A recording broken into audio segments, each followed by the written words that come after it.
Returned from the United States, Elizabeth frantically calls me and says that there are a whole lot of parents waiting to see you. So I go to the hospital, I find 23 young couples standing there saying, our child is diagnosed with autism, we don't know where to go, do something for our child. Now, alone, and a single person, there was no way that I could have worked with the 23. Some of these had heard about my work. A child that I worked with had published his autobiography when he was 9 years old. The BBC had made a documentary on it, and he had written about my interactions with him in his autobiography. So there were people, parents of children with autism, heading towards me asking for help. But when they came like that in large groups and said, do something for us, I said, how do I work with these children? At the same time, one of my former students had done for her master's dissertation a survey of the facilities of services available in a city like Bangalore, which is considered to be, very reasonably well equipped. How to access services for children with autism. And she found that parents of young children, 26 months old, 28 months old, and these were qualified professionals, a lot of them physicians, a lot of them tech people, giving up their job, sitting in the start, taking this child from place to place or one-on-one intervention, but no impact. With all that effort, time and money, there was no impact. With the few children that were done with reasonably well, when we enrolled them into regular school, they started skipping. They could not maintain themselves against peers in a regular classroom. So this is what went into the communication lead program. Okay. I told the parents I would try something when they have to bear the cost for it. Okay, because I said we would do it in a group, 12 children, 3 therapists, Dr. Chandrasekhar of the SR Chandrasekhar Institute of Speech and Hearing, who had started this institute in Bangalore, are going to be a room to try it in. And I have a team of people, occupational therapists, speech therapists, psychologists, okay, and a support system for them. And then now let's see what is missing. Everything in the literature was very confusing, so we said let's use common sense. What do we want the child to do? We want him to be like a child of his age. So let's compare where is he lacking in love with a child of his age. So then the search for tools. So then we go for rings for language, we go to VABs for social skills, we go to something else for motor skill development. So it was a patchwork of different tools, and we had a lot of trouble with that. But that's how we started saying that we will look at the child vis-a-vis a typically growing child of his age, and as a team, we will start addressing these issues. That's what we are trained in, to build up development. So that is what we decided to do. So it was pure common sense and logic which lay at the basis of this program. That first batch, for the first 6 months, it was bedlam. And I know how hard my young team worked. Then Payurveda was my former student. They gave it their best, and within 6 months, we started saying changes in children. So I started 1st of November, and I promised the family that I would do this until 8th of April, and we would see how the children were raised. Come end of April, out of the 12 children, we felt that 4 were, on par with their age level. 1 had come from Mumbai, and the family decided to go back to Mumbai. 2 had come from Kerala. They decided to go back to Kerala. A 4th child was from Bangalore, and my mother said, I know he's doing well, but I don't feel confident. 1 more year, let him be there. Okay? So by June of that year, we ended up with 3 rooms instead of 1. By the next year, I had 5 weeks in Bangalore, and I had requests from, I think about 5 or 6 cities for about 18 centers. Okay, and that's when I said, we can't do this like this. We have to document it so that it can be shared with everyone. And that's where the Tata Trust supported us.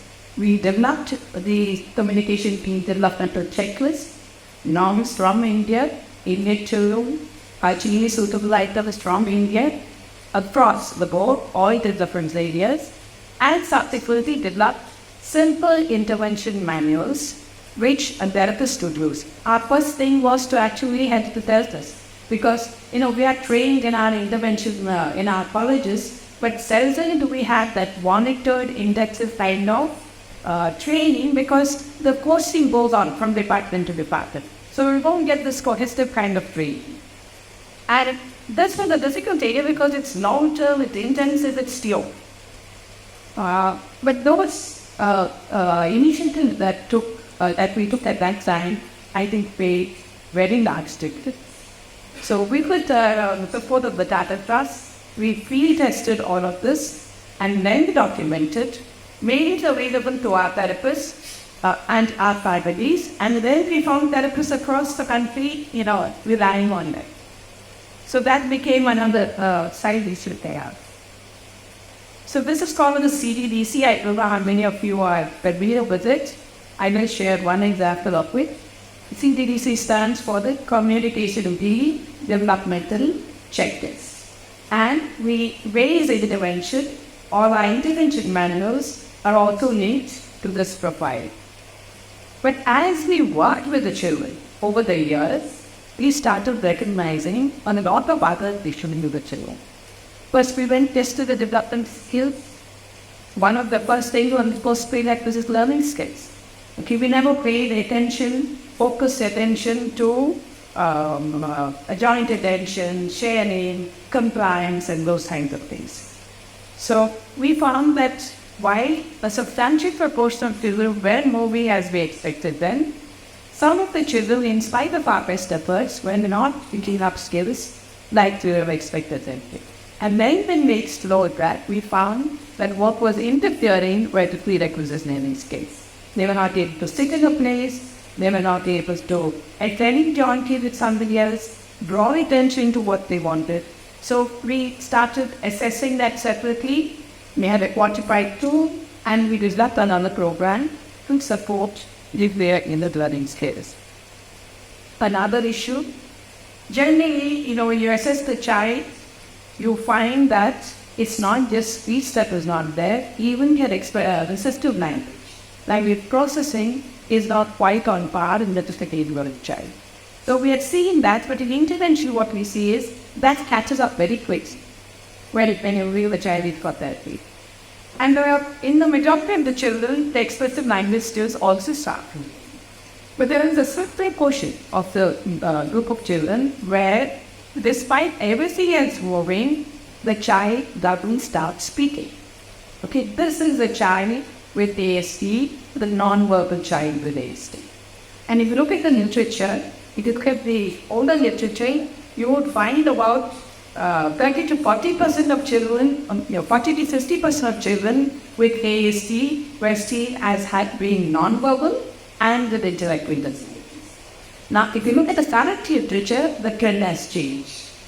Okay, the proportion of non-verbal children is now come down to about 30%. Okay, so obviously the early intervention is helping a lot of them.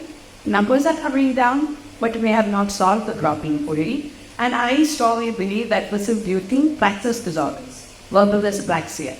There is a lot of controversy about the methods that I use to address this, and we are hoping to have some research projects on some of these. I do believe that with focused intervention, even there we can make a difference. Toileting. Okay, nobody paid any attention to toileting as a specific issue in children with ASD. Difficult child is not in a toilet space. But now, in the last 10-15 years, we're talking about interoceptive feedback. Okay, and we know how that is recurring the starting cells. So if you give special focus on that, create the child, toileting is in place. And you have no idea what a relief it is to the parent to have the child toilet free. So issues like this, use of gestures, if nobody paid any attention, yet when you and I talk, we are using gestures. One of the commonest things the child does is to point to something that he wants. And you all know that the child in the 18 not point, he'll hold on to his mother's sign or his father's sign and he will point. Okay? So he's not using gestures either. So these are some of the areas that we have now learned to pay attention to, and I'm sure there will be more learning as we go on. Now, this is the family profile that I mentioned to you. Some of you may be familiar with it. For those who are not, it is a lower portion, which is actually the CDBC on the family developmental checklist. And what it does is you see 8 columns there. The first column is gross motor skills, followed by fine motor skills, ADL skills. Then comes receptive language, expressive language, cognitive skills, social skills, and emotional skills. Okay, and the rating scale is 0, which is not there at all. 1 is a child that acquired it and lost it. 2, it's there just beginning to appear. 3, the child is doing it, provided it is in a comfortable zone with this therapist, with this parent. 4, he is doing it like any other typical relation. And that is where you want to bring in. So it is marked like this. And one of the reasons why I did this was because I was forcing my young colleagues to work together. Okay? So they could see what was the domain for each of them, where did they start, and how they build that. And over the years, it has been one of my greatest joys to see how all these barriers between I am an OT, you are a speech therapist, you're a psychologist, you're an educator, dissolve, and we learn to work together as a team. This is the focus, where the team meets, the team monitors, the team shares their insights with each other. But ultimately for us, and I think Liansong will emphasize, for the parents, this has become a great strength. Because they know where the child is, they know what is to be done next, and how the child is growing. We tell our therapists, not enough if the child is improving. How fast are they improving? How early can he catch up to his age there? Because our intention is in danger. So he must be somewhere on there at least. So it's monitored, and given the gender state of art, parents take a lot of comfort to this. Because here is something that they can grasp, that we can discuss in a very focused manner. And we have repeated assessments. What you see in the 3 columns at the bottom, you see the same child progressing in therapy. And ultimately, we like to see this complete 3-in-1 as close as possible to it. I have in our manual, we published how we work with children 1 year, 2 years, 3 years. It's monitored, and you see it, slowly but certainly developing. And this leaves a lot of comfort to therapists, to parents, and of course the child is doing well. What I'm showing you in the top part is what I mentioned later, where the learnings from the children.